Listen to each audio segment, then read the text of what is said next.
Beginilah cara pria ini mandi. Jutaan anggur berkualitas dituang ke dalam kolam, berjemur dengan nyaman, tinggal di villa puluhan juta. Lukisan cantik digantung ke setiap ruangan. WC rusak juga tidak diperbaiki. Pergi ke kolam buang air. Mobil mewah ratusan juta.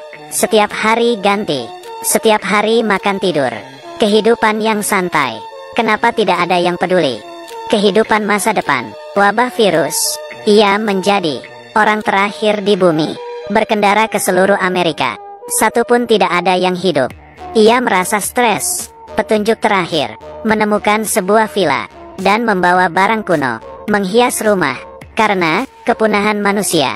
Tidak peduli pandangan duniawi.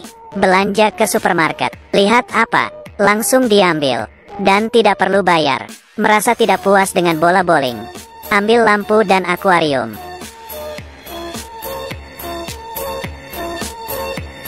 Dan paling hebat, mengambil mobil sembarangan. Ke mobil ratusan juta.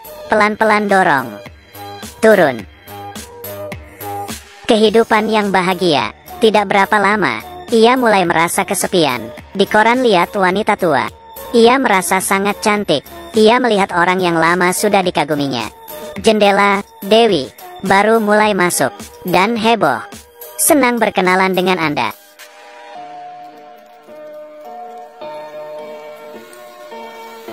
Hidup seorang diri sangat bosan. Ia gambar senyuman di bola. Berkata bosan. Malamnya, ia tidak bisa tidur. Mulai membentuk salib. Dan meminta ke Tuhan seorang wanita. Villa bagus berubah jadi tempat sampah. Kolam renang berubah jadi toilet. Harapan pria tidak jadi kenyataan. Seharian, ia minum sendirian. Puluhan juga anggur. Dituang ke kolam. Dan sambil merendam. Setelah hidup sendirian selama setahun, ia tidak tahan. Demi dirinya, mencari tempat. Menulis di batu. Bersiap mengakhiri hidupnya. Ia siap. Menancap gas. Mobil mulai ngebut. Ke arah target. Ia menginjak rem. Karena ia lihat. Kejauhan. Ada asap. Ia senang. Menyetir ke arah asap itu. Turun dari mobil. Hatinya melonjak. Ini. Pakaian wanita. Kalau di bumi ini. Hanya tinggal satu orang. Kamu bakal ngapain? Ada orang pakai telur. Diminumnya mentah. Menyetir mobil mewah ke supermarket. Orang Amerika ini lebih hebat. Berendam di ratusan juta anggur. Mobil mewah dihancurkan. Tapi sekarang, ia sadar. Di dunia ini masih ada seorang wanita yang hidup. Tiba-tiba ia pingsan. Saat sadar, lihat seorang perempuan cantik. Keduanya berciuman. Tapi beberapa saat, ia buka kedua matanya dengan jelas. Wanita cantik sebelumnya berubah jadi wanita tua. Kamu mau ngapain? Benar-benar sial. Ternyata, yang tadi, semuanya hanya mimpi. Wanita berkata, ia mendapatkan pesan. Meski enggan, dia tetap wanita. Ia mengajak wanitanya mampir ke rumahnya. Dengan cepat, ia menyesal. Karena, ia tidak cocok dengan wanita itu. Manusia akan punah. Wanita tetap mengikuti aturan. Melihat penyeberang jalan. Mobil harus berhenti. Akhirnya, ia tidak tahan. Dan menyetir mobil masuk ke supermarket. Keduanya tidak senang.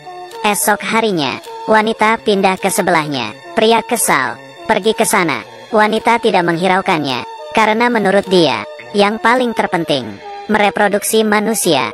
Jika pihak lain membenci, keduanya tidak bisa hidup. Masing-masing balik rumah. Wanita mencintai kehidupannya. Di perkarangan, menanam buah. Ia merasa terhina. Tengah malam, ia mencabut semuanya. Diam-diam, ia tergerak karena ketulusan wanita. Akhirnya, ia pertama kalinya membantu wanita untuk mengatasi air.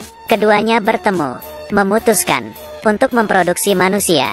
Setelah mengenal, ia tidak sabar, mulai membuat ide. Tapi wanita ingin sesuai perasaan. Harus nikah dulu.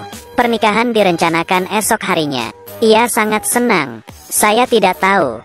Mimpi buruk baru aja dimulai. Siapa yang kasih tamparan ke pria ini?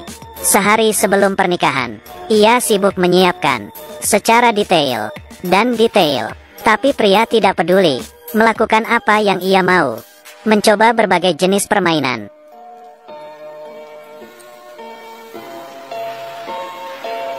Di hari pernikahan, wanita memakai baju nikah, masuk ke pelaminan. Sadar pria, berpakaian jelek, pakai sembarang. Wanita tidak puas, tapi masih sabar, karena wabah virus. Hanya mereka yang masih beruntung hidup, harus saling menolong, memproduksi manusia dengan cepat, sampai ke tukar cincin. Ia tidak sabar, pria bingung. Ia dari awal bilang pernikahan, melupakan tentang, tidak menyiapkan cincin. Melihat kelakuannya, ia melempar bunga, dan meninggalkan pelaminan. Ia khawatir, bawa cangkul ke depan pintu wanita. Melihat dekor kamar pernikahan, ia mengerti, wanita susah payah. Ia dengan tulus minta maaf, mengajaknya jalan-jalan, dan menyiapkan hadiah. Saya ada hadiah untuk kamu. Tidak mungkin memberikan palu kecil sebagai hadiah. Jangan salah paham, ia tidak buruk. Tujuan utamanya adalah toko emas. Pukul ke kaca, ada cincin. Hati wanita membaik. Pernikahan tetap berlanjut. Setelah menikah, wanita mengambil inisiatif, beradaptasi dengan gaya hidup pria, menemaninya bermain banyak jenis permainan. Inisiatif bertemu mantan pacarnya, saling menyapa, bersahabat, membantingkannya keluar. Setelah bersama, ia mulai menerima wanita. Ternyata, hari bahagia tidak berlangsung lama. Terjadi kecelakaan. Sore itu, saat mereka keluar jalan-jalan, tiba-tiba ada sebuah mobil mewah di samping. Pria itu turun dari mobil. Di dalam mobil, keluar seorang wanita muda. Ternyata, ia juga menemukan pesan. Lalu ke sini, melihat wanita cantik di depan matanya. Ia menyesal, pernikahan ini terlalu cepat. Yang satu istri yang tua dan lemah. Satu lagi wanita muda yang cantik. Terakhir bagaimana ia memilih masa depan manusia, kemana harus pergi. Ini adalah 3 episode pertama dari film Pria Terakhir di Bumi. Keseluruhan cerita penuh dengan kreativitas. Kelihatannya sangat nyata, layak untuk dilihat.